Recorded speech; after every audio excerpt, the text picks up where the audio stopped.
सभी को नमस्ते एक बार। तो आज हम पर सवर्ण संधि का दूसरा भाग पढ़ेंगे। दूसरा भाग मतलब जो हम कल संधि पढ़ रहे थे तो उसका एक सूत्र अनुस्वार से यही पर सवर्ण पूरा हो गया था और उसके बाद हम वापदान्तस्य पढ़ रहे थे। वापदान्तस्य के बाद फिर तोरली सूत्र आता है। तो ये दो सूत्र और पर सवर्ण संधि के हमें दिखाई देते हैं। तो आज हम उस वा पदान्तस्य सूत्र से आगे चलेंगे। ठीक है, संक्षेप में मैं आपको बता दूं कि अनुस्वार से यही पर सवर्ण संधि जो थी वो एक तरह से जो नश्च पदान्तस्य झली से अनुस्वार होता है वहां पर सवर्ण करने वाली संधि है, क्योंकि वो शब्द के बीच में अनुस्वार करता है नश्च पदान्तस्य झली, और शब्द के बीच में जो अनुस्वार होता है उसको पर सवर्ण करता है अनुस्वार से यही पर सवर्ण। ठीक है, लेकिन जो मोनुस्वार से पद के अंत में अनुस्वार होता है उस अनुस्वार को पर सवर्ण करता है वा पदान्तस्य। ठीक है, तो वा पदान्तस्य विकल्प से करता है, एक बार करता है पर सवर्ण और एक बार जब पर सवर्ण नहीं करता है तो वो अनुस्वार ही रह जाता है। जैसे कल हमने एक उदाहरण देखा था यहाँ पर त्वम करोषि और त्वम करोषि। ठीक है, तो जब पर सवर्ण संधि हुई थी तो त्वं करोषि हो गया था, ग हो गया था अनुस्वार को, और जब पर सवर्ण संधि नहीं हुई थी तो जो अनुस्वार था वो वैसे ही रहा था त्वम करोषि। ठीक है, ये नीचे दोनों उदाहरण यहाँ पर दिखाई दे रहे हैं। यहाँ तक हमने कल पाठ पढ़ लिया था। अब अगले उदाहरण पर चलते हैं। ये भी वापदान्तस्य का ही उदाहरण है, समयंता। ठीक, लेकिन थोड़ा अलग उदाहरण है, ये अलग तरह का उदाहरण है। अलग तरह का इस रूप में है कि अभी तक जितने भी उदाहरण हमने देखे वो वर्गों के थे, कवर्ग के या चवर्ग या टवर्ग तवर्ग पवर्ग इनमें से थे, जबकि जो पर सवर्ण है वो इन वर्गों के अलावा भी और अक्षरों में हमें पर सवर्णता दिखाई देती है। तो वर्गों के अलावा जिन अक्षरों में पर सवर्णता दिखाई देती है वहां पर सवर्णता कैसे देखेंगे, किस आधार पर होती है और क्या संधि के उपरांत वहां पर होगा, ये इसमें आपको देखने को मिलेगा। ठीक है, तो ये बात आपको उदाहरण से स्पष्ट होगी। उदाहरण के साथ साथ मैं बताऊंगा कि बाकी जो उदाहरण अभी तक लिए थे उनमें और अभी जो उदाहरण ये समयंता आ रहा है इसमें क्या अंतर है। ठीक है, तो ऊपर आप देख रहे हैं उदाहरण के नीचे संक्षेप रूप में संक्षिप्त रूप में सूत्र लिखा हुआ है आपका कि पदांत अनुस्वार होना चाहिए, पद के अंत में अनुस्वार होना चाहिए, उसके बाद यह प्रत्याहार का कोई वर्ण होना चाहिए और बराबर व पर सवर्णता। और यदि ऐसा है तो विकल्प से क्या हो जाता है, पर सवर्ण आदेश हो जाता है। ठीक है, तो यहाँ पर सम जमा यंता, पहले अनुस्वार संधि होगी। यहाँ पर सम उपसर्ग है और उपसर्गों की कुगति प्रादय से गति संज्ञा होती है और गति संज्ञक जो होते हैं उनको समास होकर के मतलब विभक्ति लगती है इनमें। तो कहने का तात्पर्य ये है कि सम जो उपसर्ग है वो भी जो है प्रथमा विभक्त्यंत है। ठीक है, इसीलिए ये पद के अंत में है। और यंता जो है वो कर्ता की तरह त्रिच प्रत्यांत है। ठीक, तो सम जमा यंता, तो सम में जो म है यहाँ पर वो पद के अंत में है। क्यों? क्योंकि सम में जो है सु विभक्ति लगती है और उसका फिर लोप हो जाता है, लेकिन ये है तो पद ही। तो पद के अंत में होने के कारण से इस माँ को अनुस्वार होगा, किससे? मौनुस्वार से, क्योंकि जब पद के अंत में माँ होता है तो मौनुस्वार से अनुस्वार होता है और पद के बीच में जब म या ना होता है तो नश्चा पदान्तस्य झली से अनुस्वार होता है। ठीक है, तो यहाँ अनुस्वार हो गया आपका, माँ को अनुस्वार होकर के स में जो आ था उसके ऊपर आ गया ये अनुस्वार, सम जमा यंता। अब इसको आगे देखो कि संधि किस किस के बीच में होनी है, क्योंकि जब भी अनुस्वार संधि होगी तब तुरंत आपको ये भी ध्यान रखना है कि कभी यहाँ पर सवर्ण संधि तो प्राप्त नहीं हो रही है, क्योंकि अनुस्वार के बाद यदि यह प्रत्याहार है तो पर सवर्ण संधि होगी, और वो अपवाद है पर सवर्ण संधि अनुस्वार का, इसीलिए अपवाद बलवान होता है। तो यदि परसवर्णता घटित हो रही है तो फिर परसवर्ण संधि पहले प्रबल मानी जाएगी, अनुस्वार संधि नहीं मानी जाएगी। ठीक है, तो यहाँ पर अनुस्वार जब आपने किया तो आपने तुरंत ये देखना चाहा कि अनुस्वार से यही परसवर्ण या वा पदांत से सूत्र लगता है कि नहीं लगता है। अनुस्वार से यही परसवर्ण तो लगेगा नहीं, क्योंकि ये पद के अंत में है। पद के अंत में सूत्र है, लगता है आपका वा पदांत से, कि पद के अंत में यदि अनुस्वार है और यह प्रत्याहार बाद में है तो उस अनुस्वार के स्थान पर विकल्प से परसवर्ण हो जाता है। ठीक है, तो यहाँ पर इस अनुस्वार की जगह पर जो स में आ है और उसके आ के बाद जो मा था जिसको अनुस्वार हो चुका है, उस अनुस्वार की जगह पर क्या होगा, पर सवर्ण होगा। पर सवर्ण का मतलब क्या है, पर का मतलब बाद और सवर्ण का मतलब सवर्णी। ठीक है, बाद वाले अक्षर का सवर्णी अक्षर अनुस्वार की जगह पर हो जाता है। तो अब हमें देखना है कि बाद वाला अक्षर जो य है, इसके सवर्णी अक्षर कौन कौन से हैं। ठीक है, तो ये वर्गों में तो आता नहीं है। जैसे अभी तक जो उदाहरण आपने देखे थे, तो वो कोई चवर्ग का अक्षर आ रहा था तो वहां पे स्पष्ट था कि चवर्ग के जो अन्य अक्षर हैं वो जो हैं उसके सवर्णी हैं। क्यों? क्योंकि उनका उच्चारण स्थान और प्रयत्न दोनों समान होता है। लेकिन जो य है ये वर्गों में तो आता नहीं है, ना तो कवर्ग में, ना चवर्ग, ना टवर्ग, ना तवर्ग, ना पवर्ग। ये अंतस्थों में आता है, य र ल व। तो इसके वर्ग के अक्षर तो कोई है नहीं।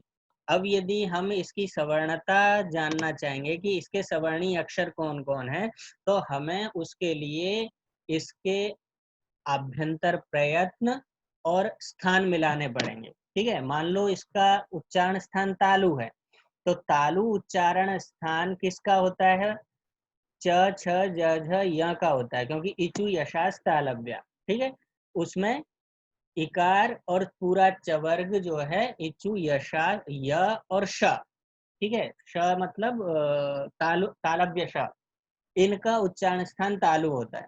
लेकिन इन अक्षरों में जब आप सवर्णता ढूंढेंगे तो स्थान के साथ साथ आपको क्या है, आभ्यंतर प्रयत्न भी मिलाना पड़ेगा। ई का आभ्यंतर प्रयत्न विवृत है, जबकि य का ईसत स्पृष्ट है, तो वो बाहर हो गया, वो इसका सवर्णी नहीं हो सकता। चवर्ग के अक्षर का उच्चारण स्थान तालु होता है, लेकिन उनका जो प्रयत्न है वो स्पृष्ट होता है, और ये क्या है, ईशत स्पृष्ट है। इसका मतलब वो भी बाहर हो गए, वो भी नहीं हो सकते इसके सवर्णी, क्योंकि इसका स्पृष्ट है, ईशत स्पृष्ट है और उनका स्पृष्ट प्रयत्न होता है। बचा आपके पास य और श। ठीक है, श जो है उसका भी नहीं हो सकता। क्यों? क्योंकि श का उच्चारण स्थान तो तालु है, लेकिन आभ्यंतर प्रयत्न क्या है, आभ्यंतर प्रयत्न ऊष्म होने के कारण से ईषद विवृत है, जबकि इसका अभ्यंतर प्रयत्न ईसत स्पृष्ट है। तो कहने का मतलब यह है कि कोई भी अक्षर इसका सवर्णी नहीं है जिन पर अभी हम चर्चा कर रहे हैं। तो सवर्णी क्या है इसका, सवर्णी है इसका य। ठीक है, क्योंकि जो य अक्षर है, जब मैं आपको अनुनासिक संधि पढ़ा रहा था तो मैंने बताया था कि अनुनासिक संज्ञा किस किस की होती है, य व ल, सारे जो स्वर हैं उनकी अनुनासिक संज्ञा होती है। जो वर्गों के पांचवे अक्षर हैं उनकी अनुनासिक संज्ञा होती है, और साथ में यवला सानुनासिका निरनुनासिका, य व और ल, जो ये तीन अक्षर हैं ये सानुनासिक भी होते हैं और निरनुनासिक भी होते हैं। सानुनासिक का मतलब है जिस पर अनुनासिक लगता है, जिसका उच्चारण नासिका से भी होता है। ठीक है, और निरनुनासिक का मतलब है जिसका उच्चारण नासिका से नहीं होता। तो इस तरह से यह हमें वर्णमाला में दो रूपों में प्राप्त होता है, एक तो यह जिस जो निरनुनासिक है, और एक यह जो सानुनासिक है, जो लाल रंग में आपको दिखाई दे रहा है। ठीक है, अनुनासिक का निशान चंद्रबिंदी लगा हुआ है। ठीक, तो बाकी जो अक्षर थे उनमें से सब बाहर हो गए, कोई भी इसका सवर्णी बनने को तैयार नहीं है। या का सवर्णी य ही हो सकता है या तो, और या फिर या का सवर्णी ये य हो सकता है। क्यों? क्योंकि इसका जो उच्चारण स्थान है वो तालु है और आभ्यंतर प्रयत्न भी इसका ईसत स्पृष्ट ही है। साथ में बस एक्स्ट्रा ये है कि ये अनुनासिक है। ठीक है, तो दो अक्षरों में से य तो यहाँ पहले से था ही, इसका सवर्णी हमें ढूंढना है, तो इसका सवर्णी कौन है? इसका सवर्णी य है। ठीक है, अनुनासिक वाला य है। तो इसीलिए, और यहाँ पर अनुस्वार जो था वो नासिका वाला है, नासिका स्थान से उच्चारित होता है। तो यदि हम इन दोनों अक्षरों में से य और य, इन दोनों अक्षरों में से चुनना चाहें कि कौन सा सबसे ज्यादा करीबी है इस अनुस्वार के, तो कौन सा चुनेंगे? हम य को चुनेंगे, क्योंकि इसमें नासिका भी उच्चारण स्थान साथ में मिला हुआ है, तालु और ईसत स्पृष्ट भी है ही। ठीक है, तो इस तरह से इस अनुस्वार की जगह पर इस य का सवर्णी, क्योंकि पर वाला अक्षर य है, तो इस पर का सवर्णी य जो है इस अनुस्वार की जगह पर हो जाता है। और य अनुस्वार की जगह पर हो जाएगा, ये वाला य जो है वो वैसे के वैसे आएगा, पर वाला।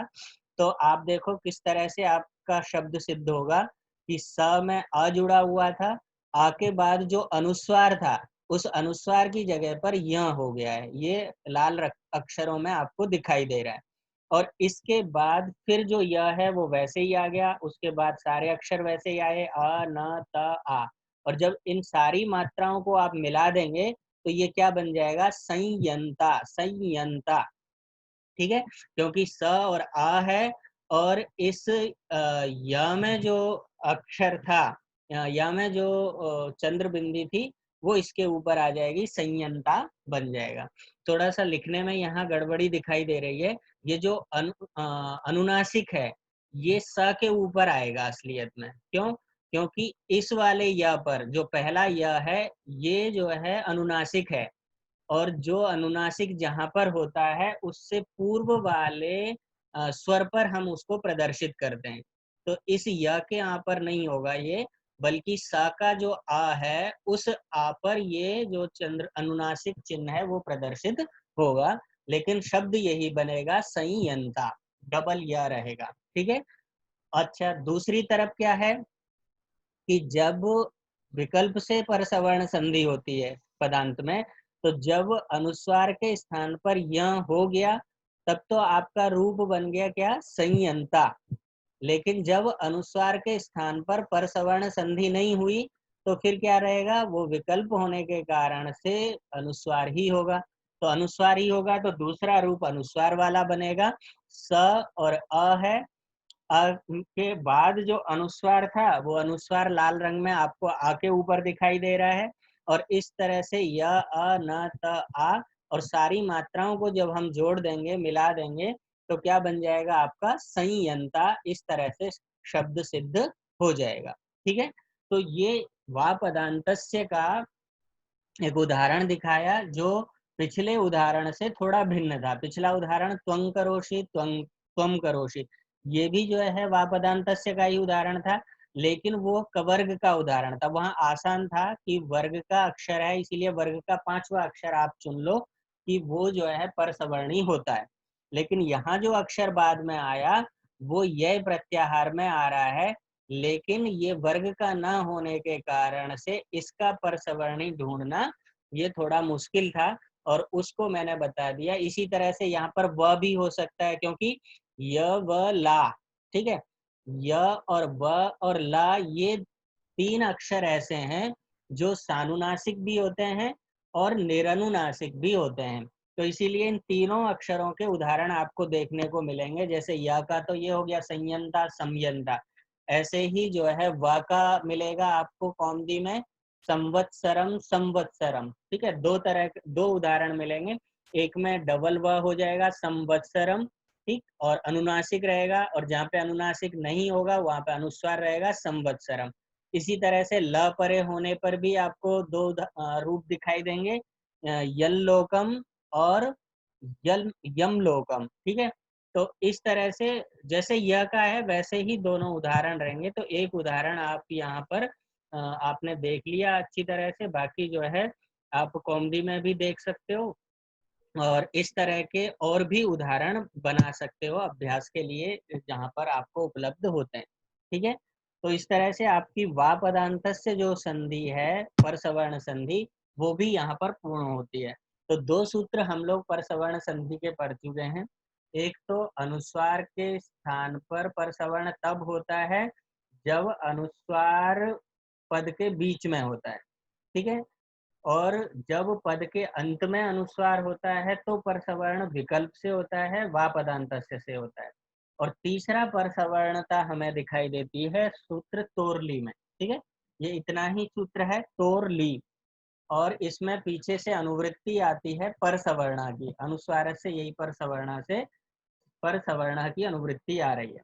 तो इसका अर्थ देखेंगे, विभक्ति अर्थ क्या निकल रहा है इसका, तो हो षष्ठी विभक्ति एक वचन का रूप है, क्योंकि तू, तू क्या है तवर्ग, जैसे पू चू टू तू पू, और उकारांत का रूप चलता है, जैसे गुरु का षष्ठी विभक्ति में गुरो बनता है, वैसे ही इसका षष्ठी विभक्ति में क्या बनेगा, तो बनेगा। ठीक है, तो इस तरह से यहाँ पर षष्ठी विभक्ति एक वचन में आपको तो मिलता है, और षष्ठी विभक्ति अपना अर्थ देती है के स्थान पर।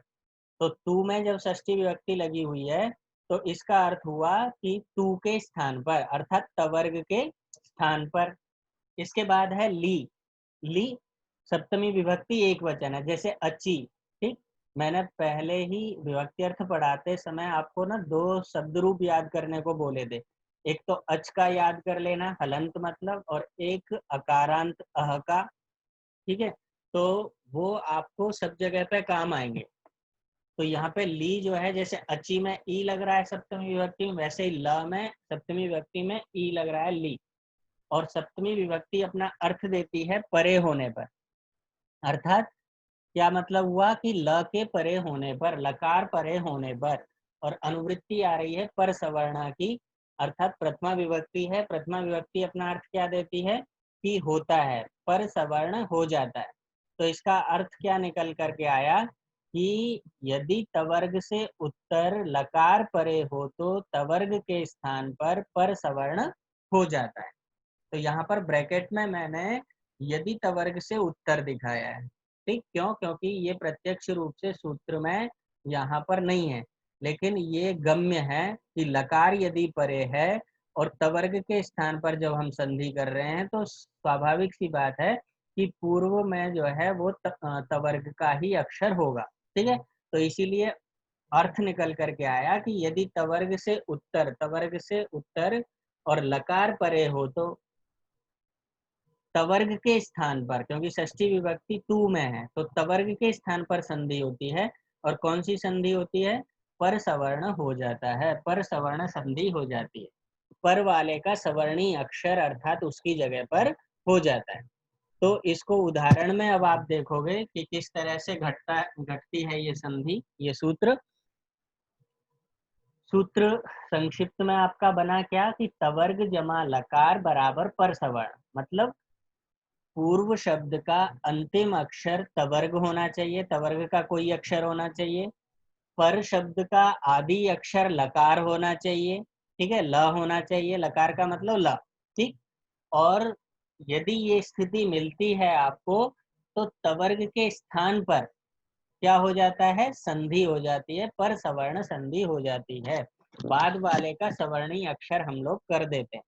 जैसे उदाहरण के लिए आप देखो यहाँ पर विद्वान जमा लिखती, तो इन अक्षरों को आपने अलग अलग किया, व ई द व आ न, और लिखती में ल ई ख अ त ई। ठीक, अब आपको संधि किस किस के बीच में करनी है, पूर्व शब्द का अंतिम अक्षर न, पर शब्द का आदि अक्षर ल, इन दो के बीच में आपको संधि करनी है, जो लाल रंग में आपको दिखाई दे रहे हैं। ठीक है, शर्त आपको संधि सूत्र की यहाँ घटानी है। तो सूत्र क्या कहता है कि तवर्ग से उत्तर, तो ये तवर्ग से उत्तर है, तवर्ग का अक्षर जो है पूर्व वाले शब्द का अंतिम अक्षर होना चाहिए। तो तवर्ग का अक्षर है ये तथा दादा न। परे क्या होना चाहिए, कह रहे हैं लकार परे हो तो ल भी परे है, तो तवर्ग से उत्तर लकार परे हो तो टवर्ग के स्थान पर, इस न के स्थान पर क्या हो जाएगा, पर सवर्ण आदेश हो जाएगा। पर सवर्ण का मतलब है बाद वाले अक्षर का सवर्णीय अक्षर। ठीक है, तो यहाँ पर आपने देखा, नीचे आ जाओ आप, कि हमें संधि करनी है किसकी जगह पर, नकार के स्थान पर सवर्ण करना है ना। आप लाल रंग में देख रहे हो, उसके बाद वाला अक्षर है ल, पर वाला अक्षर है ल, जिसका सवर्णी आपको ढूंढना है। तो ल के सवर्णी कौन अक्षर हो सकते हैं? ल के सवर्णी अक्षर जानने के लिए आपको उसके स्थान और आभ्यंतर प्रयत्न मिलाने पड़ेंगे। ठीक है, तो ल का उच्चारण स्थान क्या होता है, ऋतु लसा दंत होता है, और आभ्यंतर प्रयत्न क्या होता है, ईशत स्पृष्ट होता है। ठीक, तो इस तरह से आप जब देखेंगे कि दंत जो है वो और भी अक्षर होते हैं, तवर्ग के सारे अक्षर दंत होते हैं, री भी दंत होता है, स भी दंत होता है, तो वो इसके सवर्णी बन सकते हैं क्या ला के, कि नहीं बन सकते? क्यों नहीं बन सकते? क्योंकि वहां पर उच्चारण स्थान तो मिल रहा है, लेकिन उनका आभ्यंतर प्रयत्न इस ल के साथ नहीं मिलता है। ठीक है, आभ्यंतर प्रयत्न भी मिलना चाहिए और उच्चारण स्थान भी मिलना चाहिए। दोनों जिसके मिलते हैं वो ही जो है एक दूसरे के प्रति सवर्णी होते हैं। तो वो केवल इस ला का इस ल और ल के साथ मिलता है, दो ही अक्षरों के साथ मिलता है, क्योंकि यवला सानुनासिका निरनुनासिका से य व और ल तीन अक्षर ऐसे हैं जो व्यंजनों में सानुनासिक भी होते हैं, निरनुनासिक होते हैं, अन्यथा कोई भी व्यंजन सानुनासिक नहीं होता है। सारे स्वर जो हैं वो सानुनासिक होते हैं, अनुनासिक होते हैं, लेकिन व्यंजन कोई भी अनुनासिक नहीं होता है, सिवाय वर्ग के पांचवें अक्षरों को छोड़ करके, और य ल व इन तीन अक्षरों को छोड़ करके कोई भी सानुनासिक नहीं होता। ठीक है, तो सानुनासिक कहने का मतलब ये है कि उन अक्षरों की सबकी काउंटिंग होगी। ठीक है, उस उनकी काउंटिंग जो है आप जब गिनती करेंगे तो उनको सानुनासिक के रूप में भी गिनेंगे और निरनुनासिक के रूप में भी गिनेंगे। ठीक है, जब ला को आप वर्णमाला में ल गिनते हैं निरनुनासिक, तो आपको वर्णमाला में इसे सानुनासिक भी देखना पड़ेगा ला। ठीक है, जैसे आप वहां पर ह्रस्व दीर्घ प्लुत आ तीनों देखते हैं, और आ ये तीनों सानुनासिक भी दिखाई देते हैं और निरनुनासिक भी दिखाई देते हैं। ठीक है, वैसे ही। ठीक, तो अब जब आप इस ला के सवर्णी ढूंढते हो तो आपको सिर्फ दो ही अक्षर मिलते हैं जिनका उच्चारण स्थान और आभ्यंतर प्रयत्न मिलता है।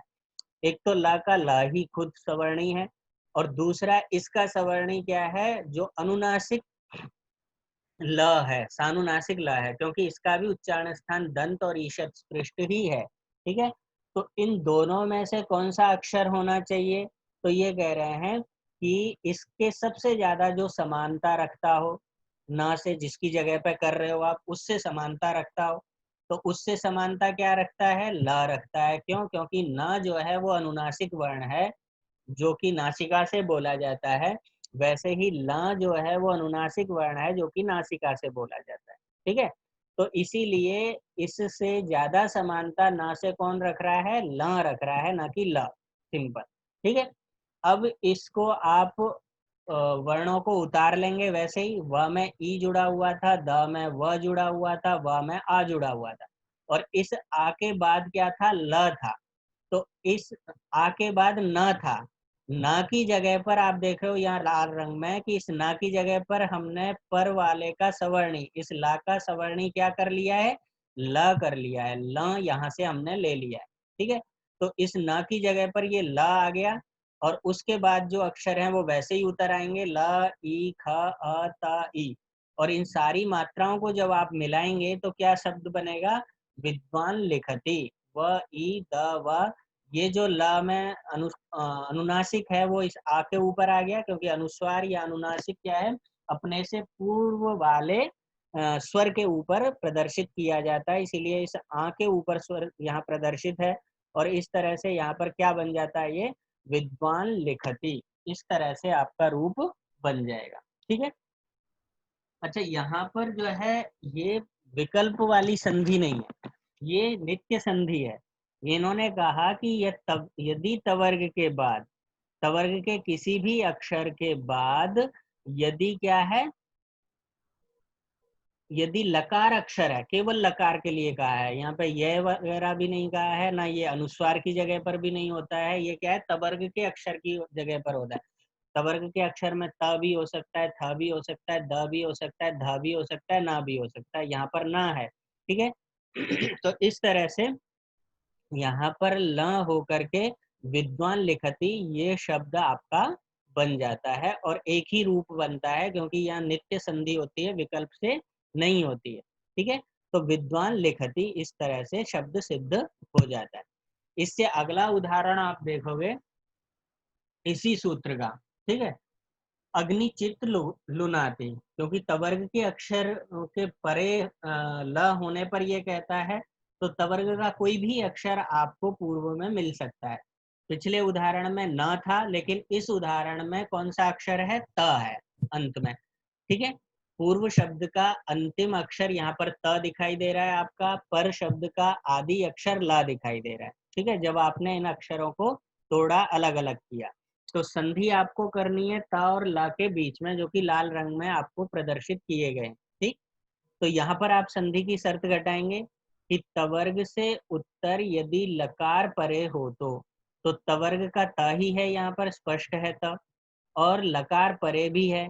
तो कह रहे हैं कि यदि ये स्थिति आपको मिलती है तो लकार परे रहते हुए उस तवर्ग के स्थान पर वाले का सवर्णी हो जाता है, बाद वाले अक्षर का सवर्णी हो जाता है।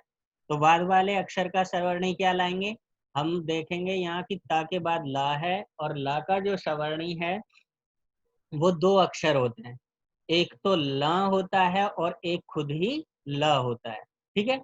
जैसे पिछले उदाहरण में भी आपने देखा, क्योंकि ल जो है दो तरह का होता है, वो सानुनासिक भी होता है और निरनुनासिक भी होता है। यहाँ एक ल लिखना छूट गया है, ठीक है, यहाँ पे सानुनासिक ल भी लिखा जाएगा पिछली बार की तरह ही, ठीक।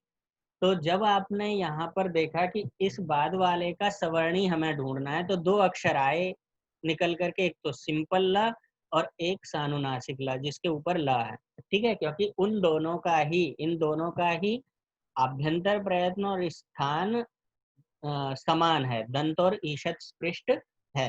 तो अब आपको इन दोनों में से एक अक्षर चुनना है कि इस ता की जगह पर कौन सा हो, तो ल करें या ला करें। तो देखेंगे कि इससे सबसे ज्यादा समान कौन है, इससे सबसे ज्यादा समान आपको ल दिखाई दे रहा है।